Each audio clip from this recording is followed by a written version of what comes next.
12월 연말, 대강절 혹은 대림절, 예수님의 오심을 기다리는 또는 예수님의 임재하심을 다시 소망하는 그런 뜻의 대림 또는 대강절입니다. 예수 그리스도를 통해서 어둡기만 한 이 세상이지만은 소망과 평화 그리고 사랑의 그 빛이 여러분 영혼, 마음 또 여러분의 가정과 일터 위에도 가득 임하고 이 땅 위에 또 온 세상의 교회 위에 하나님의 영광이 임하기를 다시 한번 축복하고 진심으로 기원합니다. 오늘 우리 막내 부부인데 저분들은 일본에서 오랫동안 공부하고 또 미국의 휴스턴에 와서 다시 공부하는데 흉부 압박 심장 닥터입니다. 저 생각에는 아마 노벨 의학상을 탈 수도 있을 만큼 연구를 하는 그런 귀한 가정인데 그 가정 안에도 믿음이 너무 좋아요. 전부 다. 그 가정 안에서 특별히 새가족 축복의 여정을 마친 분들 진심으로 여러분 감사하고 여러분 가정마다 놀라운 하나님의 은혜의 빛이 특히 2022년에는 더 넘치기를 축복합니다. 예수님이 오시기 700년 전에 하나님은 미가야 선지자를 통해서 예언하셨습니다. 베들레헴, 그 베들레헴에 메시아가 오실 것이라고, 온 인류를 구원할 메시아 그분이 오신다고, 오실 장소는 베들레헴이라고 구체적으로 예언하셨습니다. 하나님과 동일한 하나님의 아들 메시아인 예수 그리스도, 그분은 온 세상에서 가장 위대하시고 크신 분입니다. 그분이 오시는 장소가 베들레헴이라고 700년 전에 예언하셨습니다. 근데 읽어보면은 약간은 부정적인 이미지가 따라 나옵니다. 오 베들레헴아, 너는 작을지라도 작은 동네라라는 이미지 때문입니다. 위대하신 분, 크신 분, 인류를 구원한 메시아라면 적어도 큰 성에 오셔야 이름에 걸맞도록 그처럼 우주보다 더 위대하신 하나님의 아들이 이 세상에 오신다면 온 세상을 뒤흔드는 장소에 오셔야 하지만은 그분은 베들레헴, 그리고 성경대로 아주 작은 곳에 오셨습니다. 왜? 그 이야기를 말씀드리려고 합니다. 미국에 와서 많이 쓰레기처럼 가지고 있는 게 뭐냐 하면은 옷걸이 있죠.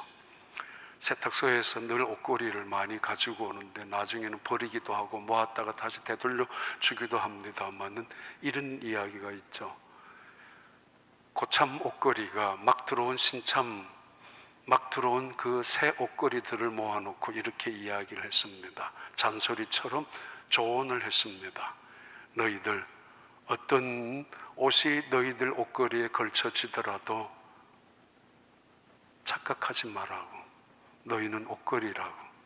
아무리 명품, 아무리 옷, 아무리 높은 유니폼을 입는다 할지라도 너는 옷걸이일 뿐이니까 조심하라고. 착각하지 말고 살아가라고. 정채봉 시인의 글 가운데 나오는 글이고 자주 생각이 나는 그런 시기입니다. 더더구나 절기가 되면은 가운을 입으면서 더더욱 생각이 나는 그런 기절이기도 합니다. 네가 착각하지 마라.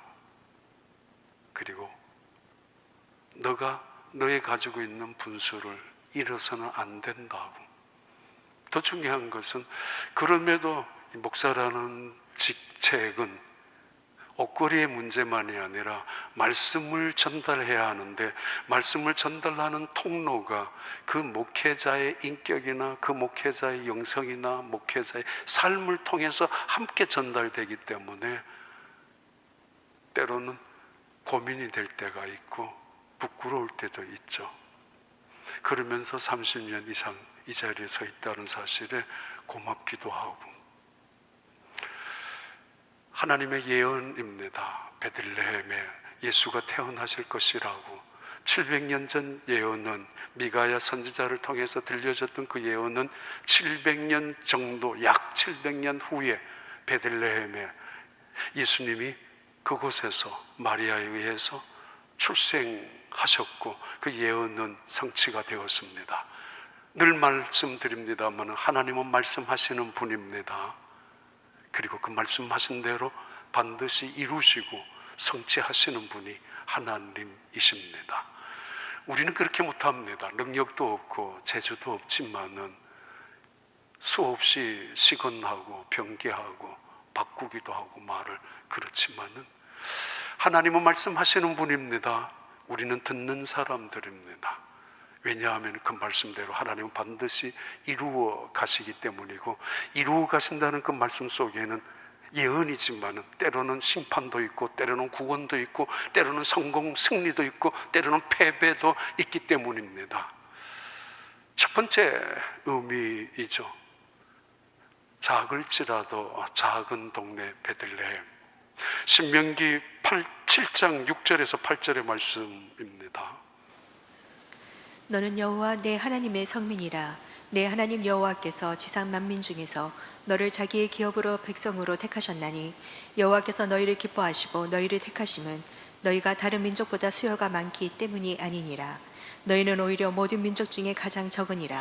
하나님은 적은 것, 작은 것에 관심이 많고 선택할 때마다 기준은 우리는 외모나 외형이나 숫자에 대해서 평가하는 기준을 삼지만은 하나님은 그 모든 것 중에서 기준을 가장 작은 것에 선택의 기준으로 삼고 있습니다. 그 이유는 하나님의 사랑 때문입니다. 성경에서 말하는 대부분의 크다라는 의미는 적당한 양을 가지고 만족해야 될 자리이지만은 그것을 넘어서 또 다른 양을 자기 것으로 움켜잡는 것, 그것을 크다라는 단어로 상징적으로 쓰고 있습니다. 인간의 욕심이기 때문에 때로는 단체적인 의미에서 경계선을 그어 놓았는데 인간의 욕심이 과도해서 때로는 교만해서 그 경계선을 무너뜨리면서 다른 사람들과 함께 누려야 될 평화를 깨뜨리는 상태를 큰 힘이라고, 부정적으로 크다라고 할 때 의미하는 말입니다. 때로는 어떤 적합한 균형이 이루어졌는데 균형이 무너지는 순간, 그래서 자신이 가지고 있는 큰 것을 과시하고 큰 것을 자랑하며 살아가는, 그것을 성경에서는 큰 성 바벨론, 결국은 하나님을 대적하는 무리들을, 그런 도성을 의미할 때 크다라고 말합니다. 하나님 이스라엘 백성들을 택하셨습니다. 이유는 그들이 작은 민족이기 때문에, 숫자적으로 수효적으로 아주 적은 민족이기 때문에 그들을 선택하셨습니다. 옛날이나 지금이나 숫자라는 굉장히 의미가 있습니다. 힘의 상징이고 그것은 곧 권력의 상징이고, 그 권력이라는 그 당시에 모든 국가나 모든 군사력을 의미하기 때문에 크다라는 숫자는 매우 의미 있는 시대였습니다. 그 시대에 작다라는 이야기는 보잘것없는 것이고 미약한 존재라는 것이고 힘없는 연약한 존재라는 것을 의미합니다. 그런데 하나님께서는 강한 민족, 숫자 많은 힘을 가지고 있는 그 세력을 택해서 하나님의 백성으로, 제사장 나라로 삼은 것이 아니라 보잘것없는 연약한, 하나님이 보호하지 않으면은, 하나님이 눈동자같이 지켜주시지 아니하면은 금방이라도 쓰러지고 금방이라도 새의 먹잇감이 될 수밖에 없을 정도로 나약한 존재를 하나님이 선택하셨다라고. 이유는 사랑 때문입니다. 지금도 세상은 숫자에 민감합니다. 얼마나 많은 숫자가 있는가, 그것이 국력이기도 하고 때로는 군사력이기도 합니다. 개인적인 인스타그램을 통해서 얼마나 많은 팔로워가 또는 구독자가 수만 명, 수십만 명이, 심지어 그 이상이 되는 팔로워가 따르고 있다라고 자랑하고 가시하고, 그 무리들은, 그 구독자의 무리들은 그 사람에 대한 어떤 팬덤을 만들어서, 팬덤이란 팬그룹이었는데 팬그룹처럼, 그런데 이것은 권력이 되고 말았죠. 요즘 세상에 나의 구독자가 몇 명이라고, 교회도 구독자의 몇 명이라고, 교인의 숫자가 몇 명이라고, 그것이 크기가 되고, 그 숫자가 힘이 되고, 그것이 자랑이 되고, 그것이 과지가 되는 세상 속에 살아갑니다. 가끔씩 봐요. 우리 교회 홈페이지 올라가면은 설교 예배 영상이 올라가니까 얼마나 좋아, 얼마나 구독을 했는가 안 보려고 합니다만, 괜히 마음 상할까봐 제일 먼저 눈이 가는 데가 싫어요라는 거, 그게 몇 명이 올라갔을까봐 보지도 않지만은 가끔씩 올라옵니다. 하지 말라는 이야기 아닙니다. 그게 이 세상에 자랑거리가 되어 있는, 권력처럼 되어버린 그 숫자가, 그래서 많은 사람들이 그 숫자에 매우 민감하고 예민하게 반응하고, 때로는 사람들에게 이야기하고 요청, 구조를 하기도 하죠. 구독에 클릭을 해달라고, 좋아요 눌러달라고. 가끔 아무도 좋아요 안 눌려서 제가 눌립니다, 저 거를. 근데 나중에 보면 네 눌렸다고 하는데 너 번호를 대라고 하면 그 번호 할 줄도 모르니까 그냥 없어지고 말던데, 아무튼 하나님이 이스라엘 민족을 택하신 이유는 사랑 때문이고, 그 사랑 때문에 숫자가 가장 적은 이스라엘 민족을 택했다라는 말입니다. 그 이유가 또 하나 있죠. 봐요. 8장 16절 18절입니다. 내 조상들도 알지 못하던 만나를 광야에서 내게 먹이셨나니 이는 다 너를 낮추시며 너를 시험하사 마침내 내게 복을 주려 하심이었느니라. 그러나 내가 마음에 이르기를 내 능력과 내 손의 힘으로 내가 이 재물을 얻었다 말할 것이라. 내 하나님 여호와를 기억하라. 그가 내게 재물 얻을 능력을 주셨음이라. 이같이 하심은 내 조상들에게 맹세하신 언약을 오늘과 같이 이루려 하심이니라.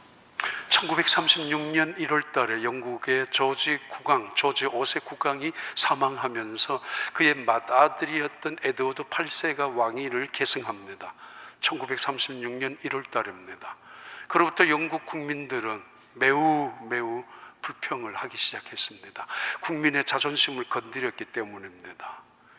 왕실 안에서도 못마땅한 표정을 그대로 노골적으로 했었고, 그 이야기들을 인터뷰까지 밝혔던 사건이 있었는데, 에드워드 8세가 왕위로 즉위한 이후에 일어난 일들입니다.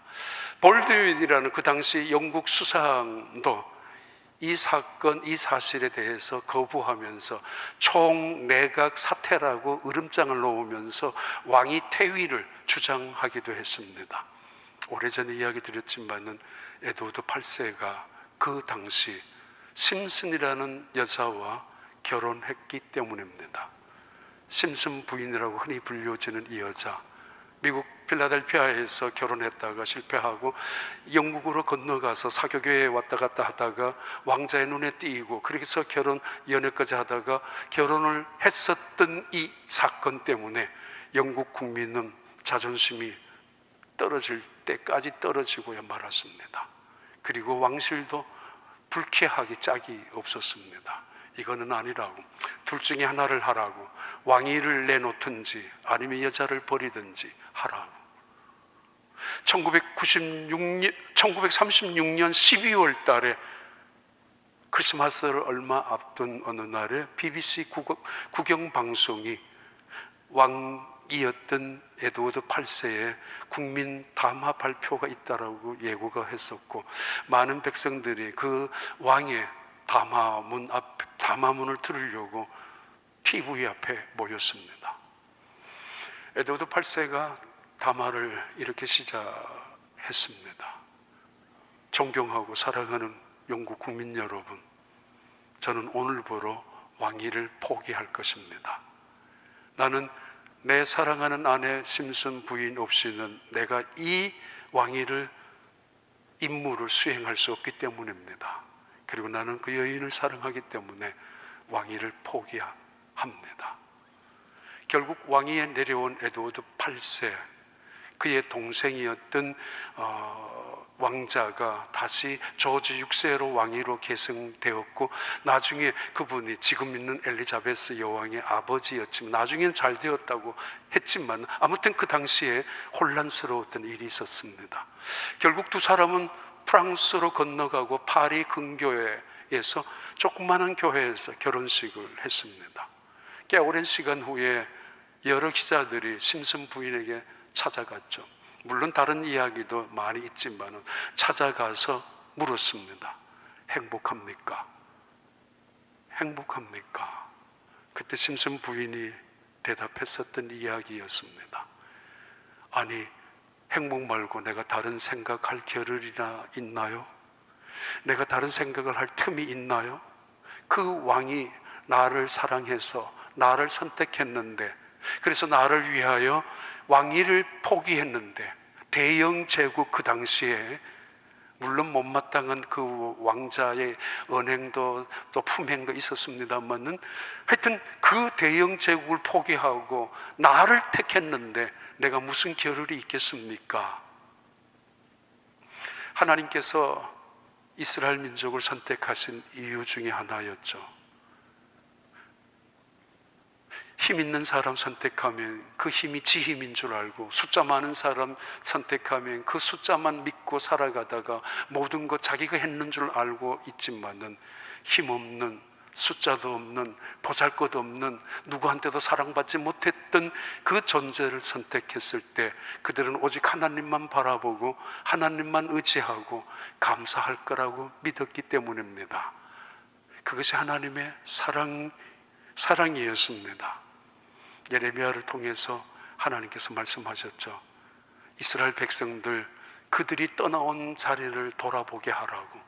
너희들이 떠나오는 그 자리가 얼마나 우묵한 웅덩이였는지, 너희들은 그것을 외면하고 부인할는지 모르지만 사실은 너희들이 떠나온 자리, 너희들이 머물었던 자리는 우묵한 웅덩이라고, 시궁창이란 말이었죠. 그런데 거기에서 내가 너희들을 데리고 와서 내 손안에 가장 소중한 세굴라라고 하는 가장 보배로운 존재로 내가 너희를 사랑하고 있다고. 너희들이 자격이 있는 것 같아? 아니야. 그것이 오히려 자격이라는 거죠. 그러면서도 말씀하셨습니다. 애굽을 다 주더라도 너와 바꾸지 않을 것이며, 구스 땅을 다 팔더라도 너를 팔지는 않을 것이라고.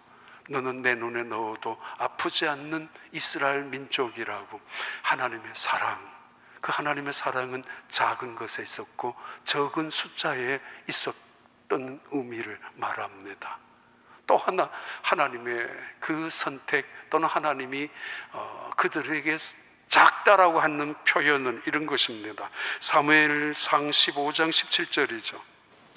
사무엘이 이르되 왕이 스스로 작게 여길 그때에 이스라엘 지파의 머리가 되지 아니하셨나이까. 여호와께서 왕에게 기름을 부어 이스라엘 왕을 삼으시고, 사무엘이 이르되 여호와께서 번제와 다른 제사를 그의 목소리를 청정하는 것을 좋아하심 같이 좋아하시겠나이까. 순장이 제사보다 낫고 듣는 것이 순양의 기름보다 나으니, 이는 거역하는 것은 점치는 죄와 같고 완고한 것은 사신 우상에게 절하는 죄와 같음이라.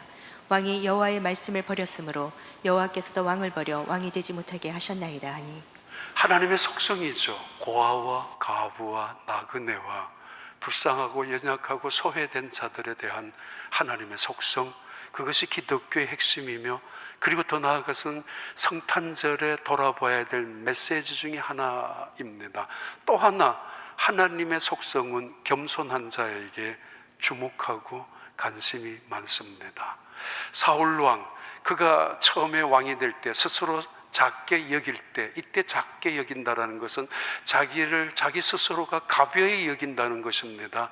자기를 큰 존재로, 무거운 존재로, 대단한 존재로 여기는 것이 아니라는 거죠. 인간은 참 이상합니다. 어디 가든지 못 알아주면 섭섭하고 알아주면 귀찮고, 이 인간의 심리가, 또는 어디 가도 내 자리가 따로 있어야 되고 내 상석이 따로 있어야 되는, 그래야 편한다고 하는 사람들.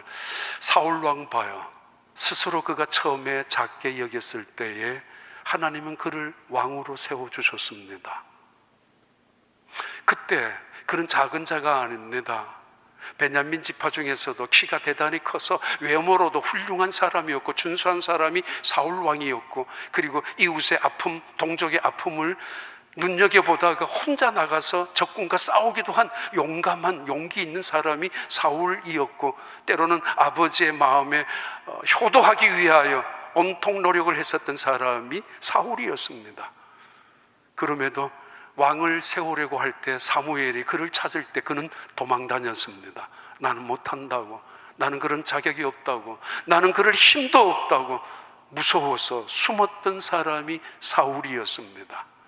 그렇게 시작했고, 그렇게 엎드려서 시작했고, 그렇게 겸손하게 시작했고, 두려움에서 그 직책을 시작했었습니다. 그러나 전쟁에 나가면서 그 전쟁의 승리를 거두면서 그는 고개를 들기 시작했고, 수많은 백성들이 그 사울 왕의 환호를 들으면서 그는 그 인기에 결국은 거만해지기 시작했습니다. 나아가서 하나님의 말씀을 우습게 여기며 하나님의 말씀을 존중히 여기기보다는 하나님을 오히려 업신여기고는 자리로 대고 말았습니다.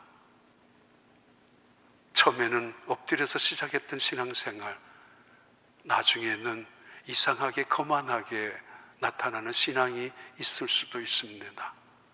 처음에는 은혜로 그냥 겸손히, 그냥 감사하며, 그냥 기쁨으로 내가 이런 자리에 이런 일을 감당하는 것조차도 감사하다고 감격해하며 눈물을 흘렸지만은 어느 순간 시간이 흘러가면 갈수록 뭐야? 내가 그냥 가만히 있으니까 내 이렇게 무시해도 돼? 라는 분노로 바뀌어질 때도 있습니다. 사도 바울, 그는 에베소서 3장에서 이렇게 고백합니다. 7절부터 8절까지. 이 복음을 위하여 그의 능력이 역사하시는 대로 내게 주신 하나님의 은혜의 선물을 따라 내가 일꾼이 되었노라. 모든 성도 중에 지극히 작은 자보다 더 작은 나에게 이 은혜를 주신 것은 측량할 수 없는 그리스도의 풍성함을 이방인에게 전하게 하시고. 사도 바울은 사실 똑똑한 사람이었고 대단한 사람이었습니다. 그가 고백합니다. 나는 만삭되지 못한 인간이라고.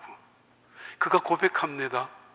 나는 사도들 중에 가장 작은 사도, 가장 밑에 있는 사도일 뿐이라고. 그 말을 하면 교인들이 어떻게 받아들일는지, 그를 더 무시할 수 있을 수도 있었을 텐데 그는 그렇게 고백합니다. 그리고 나는 죄인 중에 괴수이며 포행자였고 악행을 행했던 사람이었다고. 그가 언제 무슨 일을 그렇게 죄악을, 악행을 저질렀던 적이 있었겠습니까?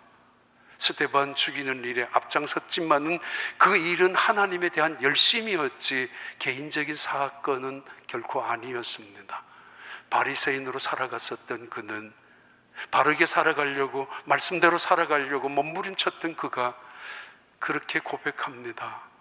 하나님을 믿으면 믿을수록, 하나님을 알면 알수록, 은혜를 깨달으면 깨달을수록, 하나님 가까이 가면 갈수록 점점점 하나님의 크심이, 하나님의 위대하심이, 하나님의 거룩하심이 밝아지고 그 빛 아래서 자기는 엎드려지고 낮아지고 티끌만한 죄라도 태산 같은 죄로 여겨질 수밖에 없었다는 고백입니다. 그러면서 고백하죠. 나는 성도들 중에 가장 작은 자, 가장 작은 자보다도 더 적은 자가 나라고, 나일 수밖에 없다라고 고백하고 있는 것이 사도 바울의 고백입니다. 은혜를 받으면 받을수록, 체험할수록, 하나님을 알면 알수록, 깨달을수록 그 영광스러운 거룩한 빛에 비추어질수록 나 자신이 얼마나 미약한 존재라는 사실을 깨달을 수밖에 없고, 때로는 추하고 더러운 존재라는 것을 고백할 수밖에 없는 사도 바울의 고백입니다. 나는 가장 작은 자라고, 그 작은 자 중에서도 더 작은 자라고. 하나님은 그런 작은 자를 선택하셨고 부르셨고 그를 통하여 일하십니다. 하나님의 위대한 일은 이 세상의 위대한 사람을 통해서 일하는 것이 아니라 낮은 자, 작은 자, 겸손한 자를 통해서 일하시는 것입니다.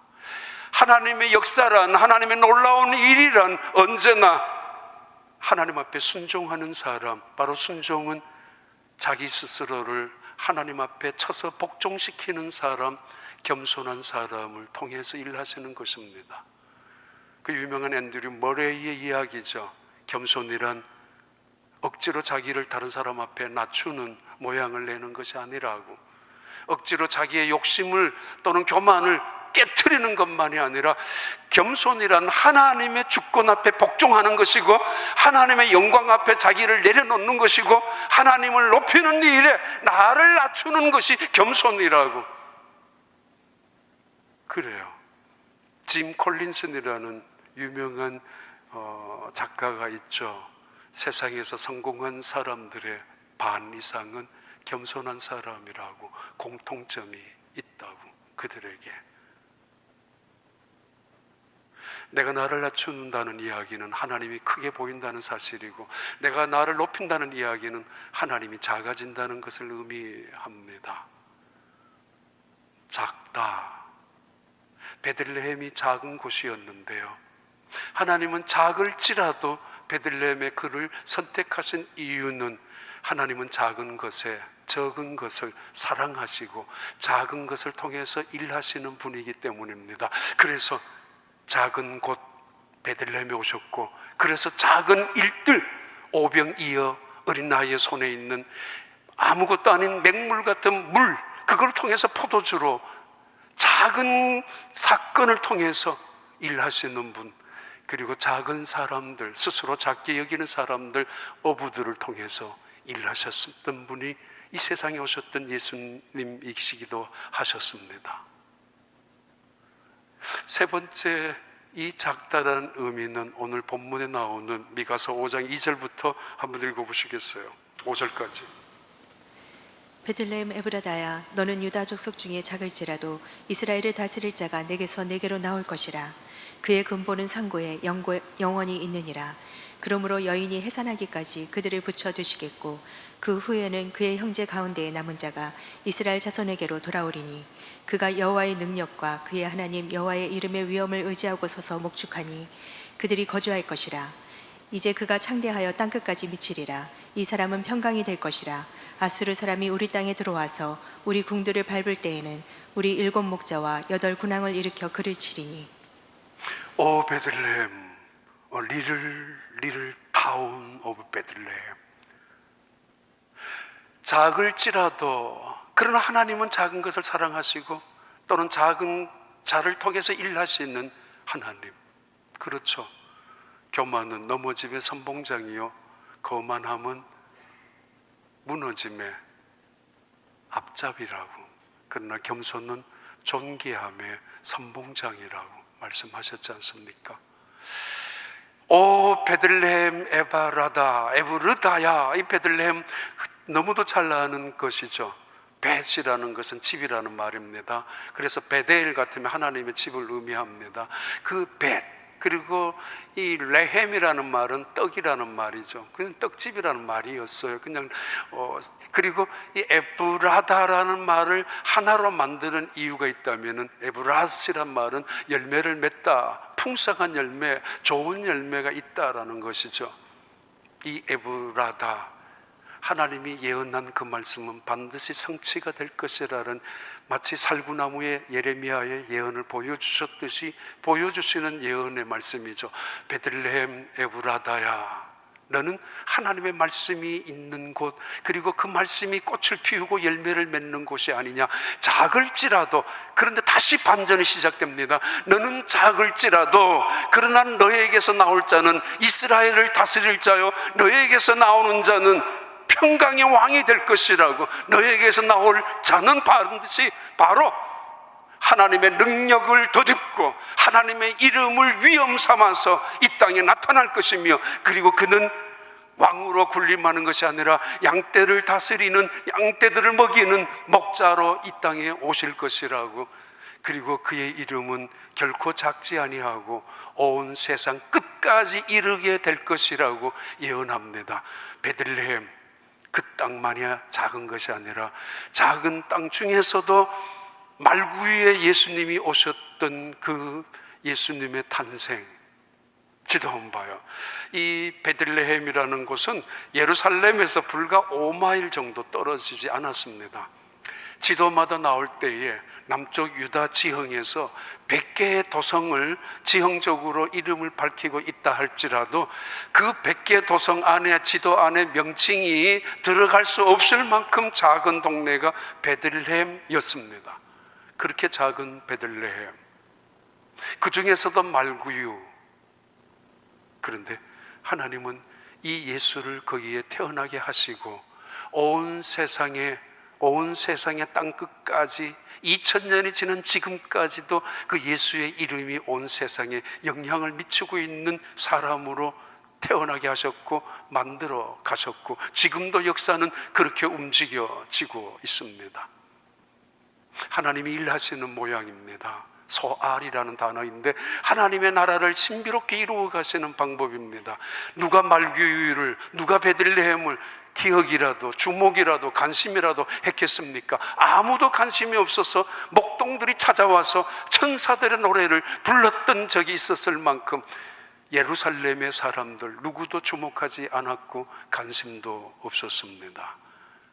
하나님의 일은 언제나 눈에 띄지 않게 누군가에 의해서, 우리의 하나님의 놀라운 큰 일은 우리 주변에 어디에서부터 지금 시작되어 가고 있고 움직여지고 있는 것을 말하죠. 하나님의 나라는 작은 겨자씨에서 시작한다라는 말처럼 말입니다. 베들레헴, 너는 결코 작지 않다라고, 작을지라도 너에게선 이스라엘 민족을 다스릴, 아니 온 세계를 통치할 왕이 나올 것이라고. 가끔씩 이야기 드렸죠. 러시아 두세 번 갔었는데 모스크바에서 모스도까지 내려가면서 구석구석에 옛날 구소련 시대에 대부분 교회가 없어지고 불태워졌고 교인들 다 고문하고 죽여버렸던 그때였지만은, 러시아 갔을 때, 소련 가봤을 때 여전히 온 구석구석에서는 하나님을 향하여 찬양을 하고 있었던 찬양들, 거의 비슷한 찬양을 하고 있었던 찬양을 기억합니다. 아주 감동적이었죠. 너희들은 어찌 창조주 하나님을 잃어버렸느냐, 너희들은 어찌 예수 그리스도의 소망을 짓밟아 버렸느냐, 그 비슷한 가사들이었고, 그리고 그 노래를 그들은 볼셰비키 혁명 이후에 공산 치하 속에서도, 그 악독한 탄압 속에서도 믿음을 지켜왔었고 교회가 존재했었다는 이야기였죠. 중국의 문화혁명을 통해서 수백만 명이, 아니면 그 이상의 수천만 명이 추방되고 죽었습니다.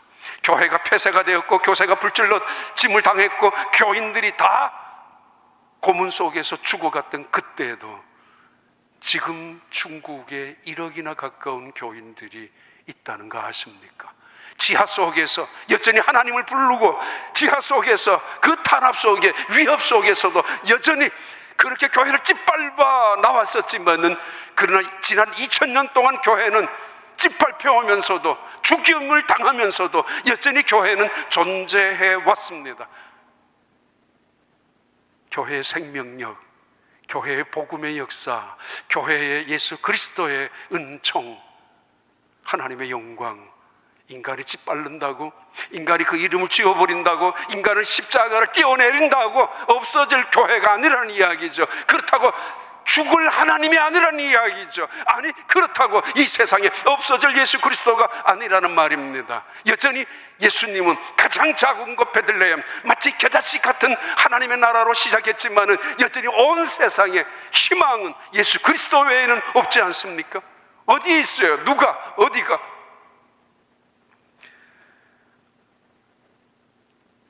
칼 세이건이라는 사람이 지은 책이 있죠. 창백한 점 하나라는 책인데, 이 책은 원래 화성에서 탐사 로봇이 지구를 향하여 찍은 사진입니다. 그 사진을 근거로 해서 이 우주 중에서 하나의 점에 불과해요. 아주 그냥 조그마한 점인데 확대해 놓은 사진입니다. 그가 책에서 이 사진을 근거로 해서 이렇게 책에서 썼습니다. 여러분, 저 점을 보십시오. 저것이 우리의 고향입니다. 바로 저것이 우리가 살고 있는 땅입니다. 당신이 사랑하는 모든 사람들, 당신이 알고 있는 모든 사람들, 예전에 삶을 영위했던 모든 인류들이 바로 저 점 하나에, 먼지 같은 점 하에 살았습니다.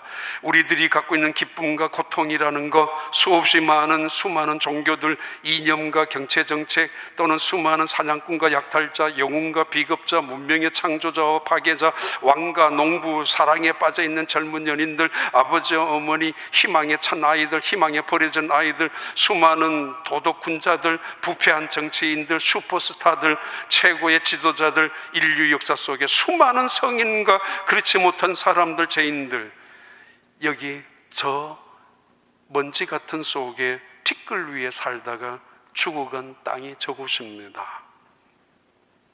지구란 아주 작은 먼지 점에 불과한 곳입니다. 그 속에서 우리는 승리와 영광이라는 단어 아래, 이름 아래 서로 차지하려고 싸우고 있습니다. 우주에서 바라본 지구, 먼지만한 지구입니다. 지구는 우주에 떠있는 보잘것없는 존재에 불과함을 우리들에게 가르쳐 주고 싶은 것일 것입니다. 지난달에 한국에 나갔을 때 한국에서 제일 높은 롯데타워에 거기 올라갔었어요. 누구하고 같이 올라갔었는데 거기서 내려보는 빌딩들, 아파트들, 40층, 50층짜리 고층 아파트들도 눈날에 보였습니다. 아무것도 아닌 것처럼 보일 뿐이었습니다. 그 높은 빌딩 위에서 내려보는 사람들 얼굴 제대로 보이겠어요? 그 사람들이 어떤 학교를 나왔는지, 어떤 외모를 지니고 있는지 위에서는 보이지 않습니다. 상관도 없습니다. 아무리 성령을 한다 할지라도 그 관심도 없습니다. 비행기를 타봐요. 이 땅의 빌딩들도 상관없어요. 전부 다 밑으로 보여요. 굉장한 궁궐 같은 집에 산다 할지라도 아무 소용없어요. 전부 다 똑같은 집이에요. 위에 지붕 밖에는 아니면 점으로만 보이게 되죠. 우주에서 봐요. 우주에서 우주 탐사선이 찍은 사진 속에 있는 먼지 같은 지구, 그 창백한 지구, 그 속에 살다가 간 수많은 사람들, 가끔씩 그런 생각하죠. 비행기를 타고 밑을 내려다보면은 어쩌면 하나님도 그렇지 않는가? 하나님은 누구에게 관심이 갈까? 몇천 스퀘어핏, 몇만 스퀘어핏짜리의 궁궐 같은 집이 관심이 아니라 똑같아지잖아요. 그 집안에 사는 사람이 어떻게 살아가는가? 그 집안에서 누가 어떤 기도를 하고 있는가? 어떤 사람이 길을 걸어가면서 하나님을 두려워하고 하나님의 말씀에 순종하고 하나님을 찾고 있는가? 누가 하나님을 부르고 있고 누가 하나님을 향하여 간절하게 메어 달리고 있는가? 마치 캄캄한 어두움 속에 헬리콥터가 범죄자를 추적하듯이, 아니면 누군가를 보호하듯이 커다란 서치라이트를 켜가지고 그를 옹호, 보호, 영광스러운 빛으로 지켜주듯이, 집 하나 관계없고 누구냐 상관없지만 그 자리에서 올라오는, 때로는 아우의 핏소리, 아벨의 핏소리가 올라오는 것처럼, 때로는 누군가가 탄식하듯이 하나님을 절규하며 부르는 소리, 또는 누군가가 하나님을 향하여 아름다운 찬양으로 하나님을 영광스럽게 찬양하는 소리는 하나님께서 관심이 있단 말이에요. 아니, 하나님의 관심은 작은 자에, 그 작은 곳 베들레헴, 세상의 수많은 사람들은 엄청나고 화려하고 웅장한 곳에 여전히 관심이 많이 있겠지만은 하나님은 베들레헴 그곳에 관심이 있었고, 말구유 그곳에 마치 서치라이트를 켜놓고 환하게 빛을 보여주듯이 그곳에서 하나님의 나라가 시작했고 이 인류의 역사가 시작이 되었습니다. 너무 아웅다웅 살 필요는 없다라는 이야기이기도 합니다. 그러나 이 칼세의 근에 놓친 거 하나 있습니다. 이 지구 외에, 이 지구에 새 하늘과 새 땅을 만들는지, 또는 이 지구 외에 우주 어딘가에 하나님은 하나님의 나라를 지금 만들고 계시고 또는 이미 완성하고 계실 것입니다. 신비로운 기독교이죠. 이걸 종말론이라고 합니다. 작게 시작한 하나님의 나라, 겨자씨같이 시작한 하나님의 나라, 지금 전 세계에 영향력을 미치고 있는 하나님의 나라인 것처럼 하나님은 말씀하신 분입니다. 보라, 내가 새하늘과 새 땅을 창조하리니 그곳에서 너희들이 새하늘 속에 강물을 마실 것이며 생명수, 생명의 나무 열매를 먹을 것이며, 그리고 어린 양 보좌 앞에서, 예수 그리스도의 보좌 앞에서, 영광스러운 하나님의 자리 앞에서 할렐루야 새 노래를 찬양하게 될 것이라고, 그 언젠가 그 어느 순간에 말입니다. 하나님 말씀하시는 분이에요. 그리고 반드시 이루시는 분입니다. 그날 그 땅에 지구이든 또 다른 새로운 세계이든 하나님의 영광스러운 나라에, 그래서 영원한 하나님의 백성으로 살아갈 수 있는 뜻깊은 이 절기를 보내고 그런 절기가 되기를 진심으로 축복합니다. 하나님 아버지, 여전히 부족한 저희들이고 보잘것없는, 내세울 곳도 없는 저희들이었지만은 하나님께서 저희들을 붙잡아 주시고 사랑하시고 선택하시고 또 사명까지 허락하여 주셨음을 감사합니다. 우리의 연약함을 인정하게 하시고, 아니 나아가서 우리의 약함을 통해서, 보잘것없는 우리의 힘을 통해서 하나님의 일을 하심을 바라보며 감사할 수 있게 하시고, 하나님의 능력을 바라보며 의지하며 신뢰하며 순종하며 살아갈 수 있는 우리 모든 교회가 되게 하시고, 특별히 우리 대림절 지키는 이 절기가 되게 하여 주옵소서. 결코 작은 것에 실망하거나 사소한 일에 낙심하지 않게 하여 주시고, 여기서부터 시작하는 하나님의 섭리를 기억하며 작은 것에 만족하고 그리고 감사하며 하나님의 나라의 놀라운 역사가 이루어짐을 바라보는 하나님의 사람들 되게 하여 주시옵소서. 예수님 이름으로 기도하옵나이다.